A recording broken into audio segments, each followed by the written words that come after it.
So we are going to discuss about coordinate geometry in 2 dimensions. 2 dimension means the point having the location from x-axis and y-axis. So every point will have 2 coordinates. The 2 coordinates of one is the abscissa. Suppose we take x coordinate and y coordinate. Okay, x coordinate is the distance of the point from the y-axis. This distance is x, and the perpendicular distance of the point from the x-axis is the y coordinate. Okay, so this is how we locate a point in any of this particular 2-dimensional space. Okay, now we are going to discuss about 9 positions. Okay, please watch. This is the first quadrant in which x and y both are positive. Okay, this is the second quadrant. Quadrant means 1/4. This is the second quadrant in which x is negative but y is positive, because left of y-axis is x negative, right of y-axis is x positive. This is the third quadrant in which x and y both are negative. X is called the abscissa, y is called the ordinate. Okay, next in the fourth quadrant, x is positive but y is negative. Okay, so these are the 4 positions: x, y positive in the first quadrant, x negative, y positive second quadrant, x negative, y negative third quadrant, x positive, y negative fourth quadrant. Okay, now on the x-axis, any point on the x-axis, if it is right of y, the point on this particular coordinates, okay, will have x comma 0, and left of y-axis, the point will have the coordinate minus x comma 0. Okay, you know why? Because on the x-axis y is equal to 0. Okay, so any point on the x-axis you can take it as x comma 0 if it is right of y-axis, x negative 0 if it is left of y-axis. Similarly, any point on the y-axis will have 0 comma y, because x is 0 on the y-axis, and below x-axis any point can have 0 comma minus y, and of course origin is 0 0. So these are the 9 positions: 4 in the quadrants, 4 on the axis, and 1 at the meeting point of x and y axis, that is the origin. Now the first and foremost thing what we are going to discuss is distance formula.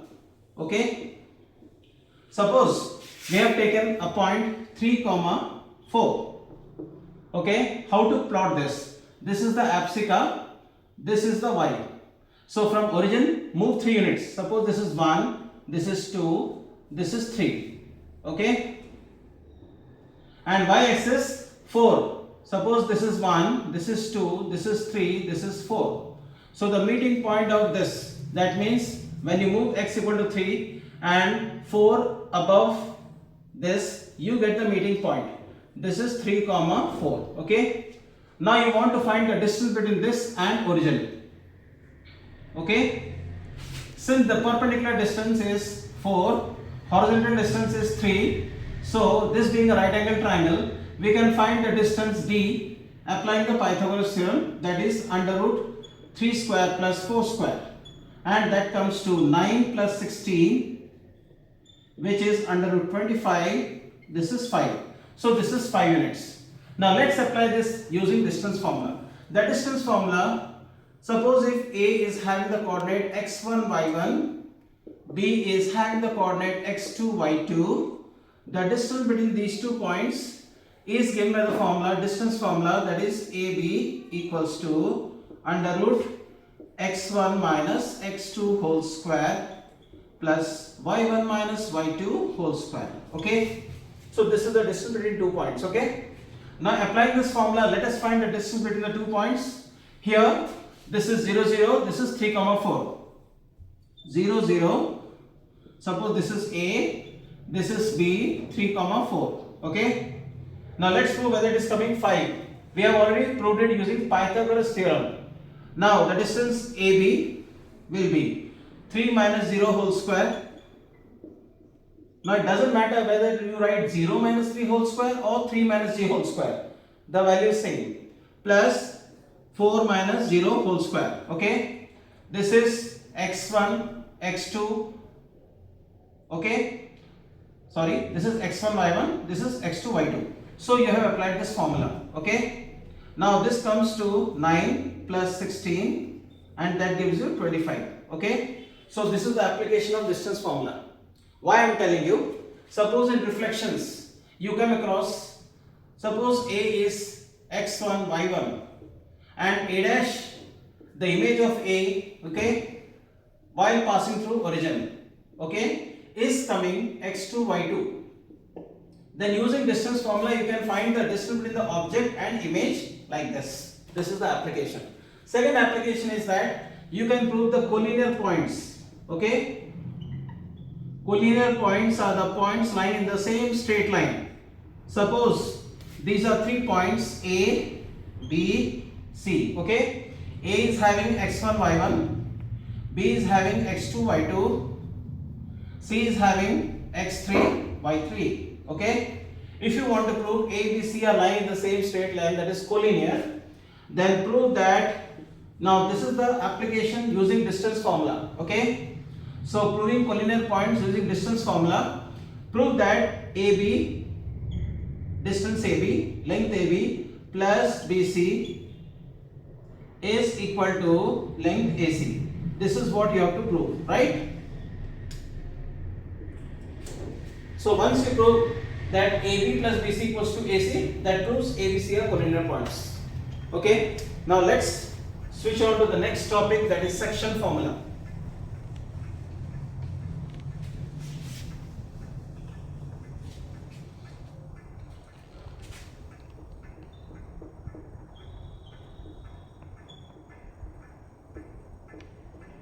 Now according to section formula, suppose let us take a point A, x1 y1, B, x2 y2.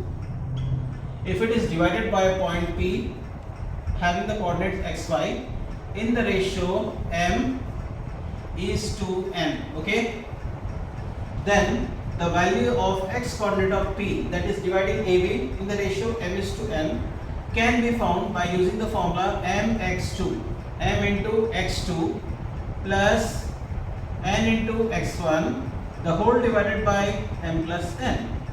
Similarly, the value of y coordinate equals to m into y2 plus n into y1, the whole divided by m plus n. Okay, so this is the formula for section formula. Okay, suppose A, B, B are collinear. Okay, then by using section formula you can prove the collinear points like this.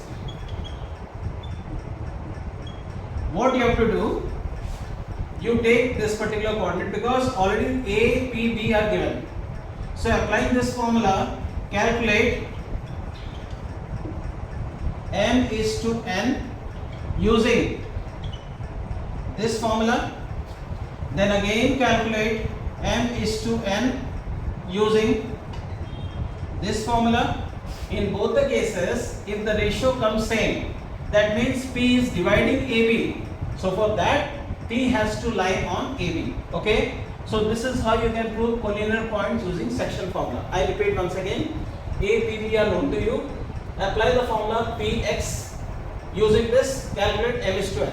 Again apply y coordinate of here, calculate m is to n. If in both the cases the ratio m is to n constantly comes the same, that proves A, P, B are collinear, right? Now see the applications of section formula. Suppose you want to calculate the centroid for a triangle. A centroid is the point of intersection of 3 medians. Suppose this is the median AB. Let us take, okay. A median is a straight line passing from one vertex of a triangle and bisecting the opposite into 2 equal parts. So if A is the median, then BE equals to EC. Okay. Similarly, if you take another median, BF, okay, that means AF is equal to FC. Again, if you take the third median, CD, okay, then we can say that this side is equal to this side. Then this intersection point is called the centroid. Okay, suppose the coordinates of A are given x1 y1, x2 y2, x3 y3. Okay, then you can calculate the coordinates of G, that is the centroid G having the coordinates xy. For finding x coordinate of centroid, you can use the formula x1 plus x2 plus x3 by 3. Okay, for y coordinate you can apply the formula y1 plus y2 plus y3 the whole divided by 3. So these are the applications of section formula. One more thing, suppose a parallelogram is given and all the four vertices are given. Okay, let's take x1 y1, x2 y2, x3 y3 and x4 y4. Okay, to prove that these are the vertices of a parallelogram using section formula, you just have to prove that midpoint of AC equals to midpoint of BD, right? Clear? Now how to find the midpoint? Pay attention. Suppose if P is the midpoint for AB, okay, in the same figure the ratio was not equal earlier, but now the ratio is equal, that means P is the midpoint as shown here. Then for x coordinate of P, using the same coordinates, we have the formula x1 plus x2 by 2. Okay, and for y coordinate of P, we have y1 plus y2 divided by 2. So if you want to find the midpoint of a line segment whose extreme coordinates are given, okay, then the coordinates of center, that means P, x and y can be calculated using this. So this is called the midpoint formula. So applying the same midpoint formula, you prove that midpoint of AC is same as midpoint of BD, because that is a property of a parallelogram, you know, the diagonals bisect each other. That means the midpoint of BD is same as midpoint of AC. So if this comes same, left hand side, right hand side, that proves these are the vertices of a parallelogram. Okay. Similarly, if suppose three vertices are given, you have to find the fourth vertex. Apply the same formula. Okay, because it is already confirmed they are the vertices of a parallelogram. So for finding the fourth vertex of a parallelogram, you apply the concept AC, midpoint of AC equals to midpoint of BD. So using this expression, you will calculate the fourth vertex, that means the coordinates of D, that is x4 by 4. So this is all about section formula. Okay, now let's come to the equation of line.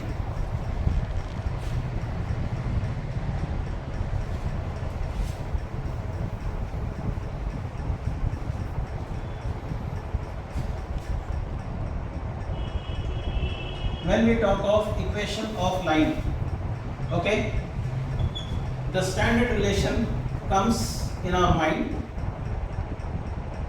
Suppose this is a line L1, okay, then the equation of this line is written as y equals to mx plus c. Let us discuss all the four parameters. What are they? First of all, m is the slope of the line. Okay, slope means this is the slope or the gradient. Okay, slope is also called gradient. Okay, and this is called the y-intercept.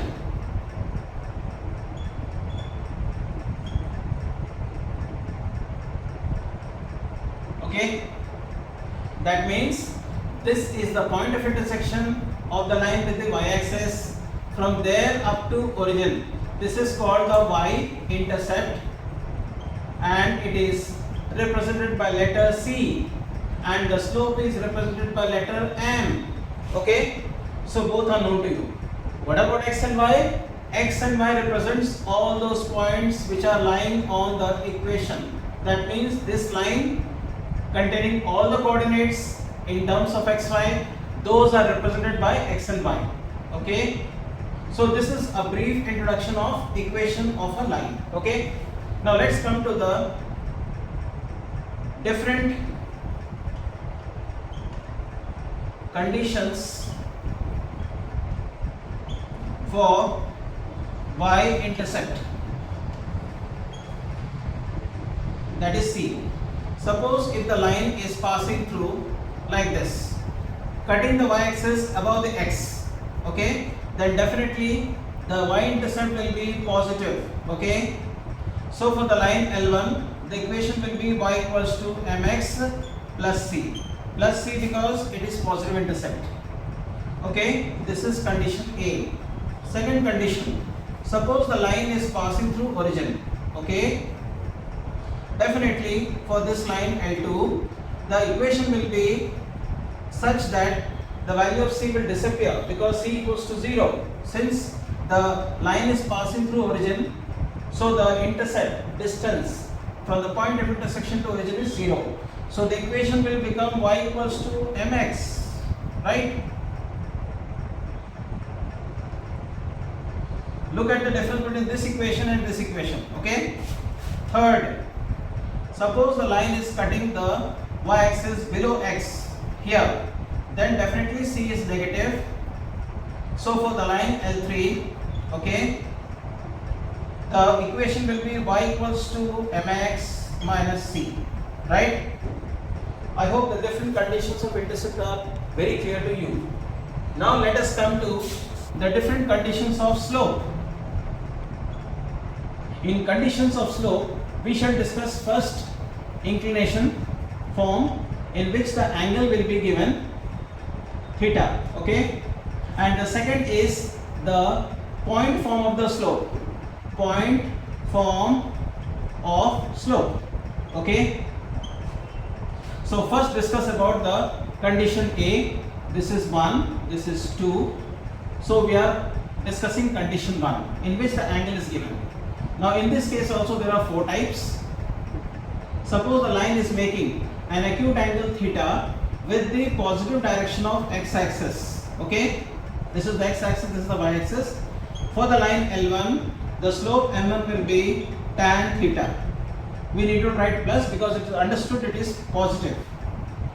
Condition B, if the line is making an acute angle theta with the negative direction of x-axis, this is the negative direction of x-axis, like this, then for line L2, the slope m2 will be minus tan theta, right?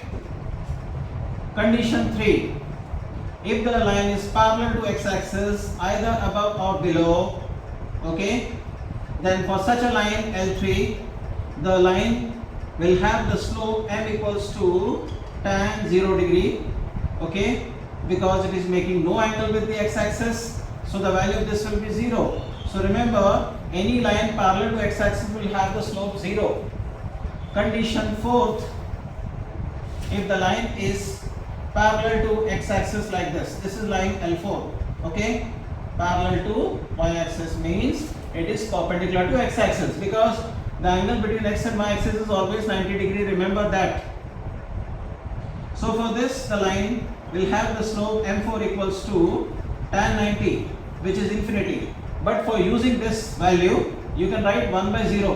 Why? Because tan 90 can be considered as sin 90 by cos 90. So this value you can use for the slope for this particular line parallel to y-axis. This finishes the inclination form. Now where do we apply this? Suppose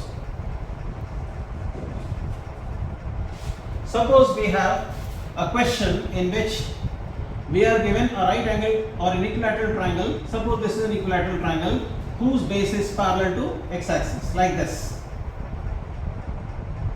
okay.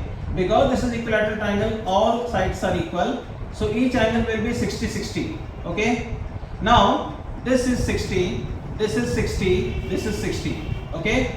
So slope of AB will be, just produce this, so if this is parallel to this is also 60 degree.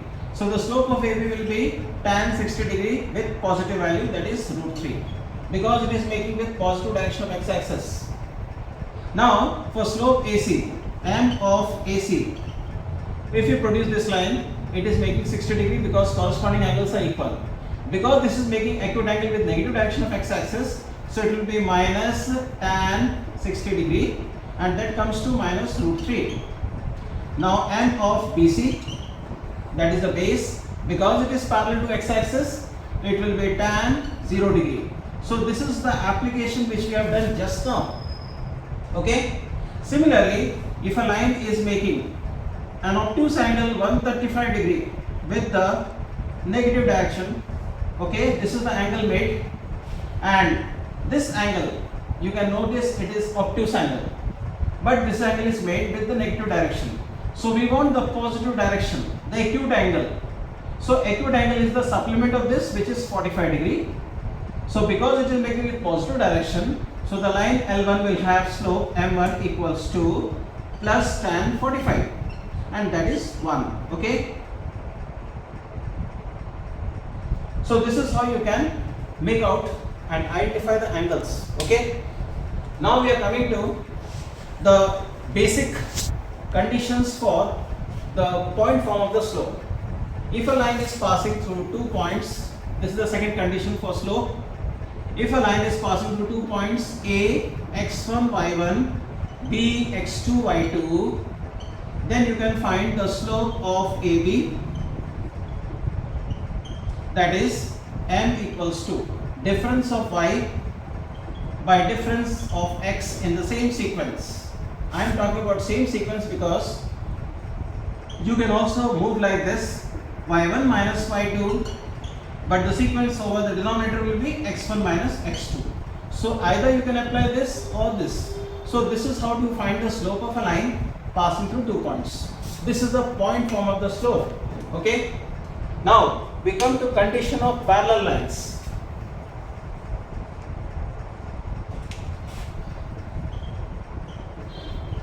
For parallel lines, okay, the condition is if two lines are parallel like this, okay, suppose the slope of this is m1, the slope of this is m2, then we write that m1 is equals to m2, okay. But supposing if the lines are perpendicular,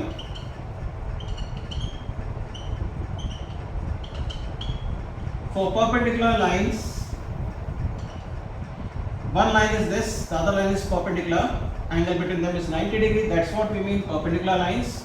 So suppose the slope of this is m1, the slope of this is m2, then we can write m1, m2, product of slopes is equal to minus 1. This is the condition for perpendicular lines, this is the condition for parallel lines. Okay. Now let us come to the main topic, that is equation of line. Okay. I am giving you just two formulas. Okay. Using these two formulas you can solve, you can find the equation of any line. Okay. Now follow. The first condition, what we are discussing now,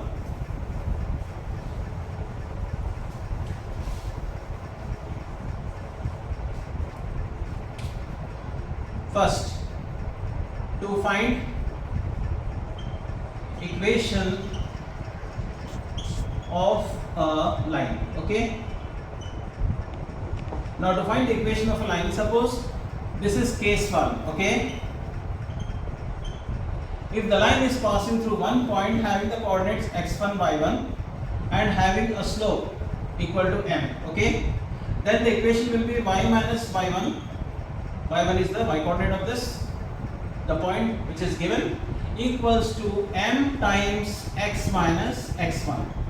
This is the equation. Okay. Case 2, if the line is passing through 2 points x1, y1 and x2, y2, suppose this is A, this is B, okay, the slope is not given, then you have to find,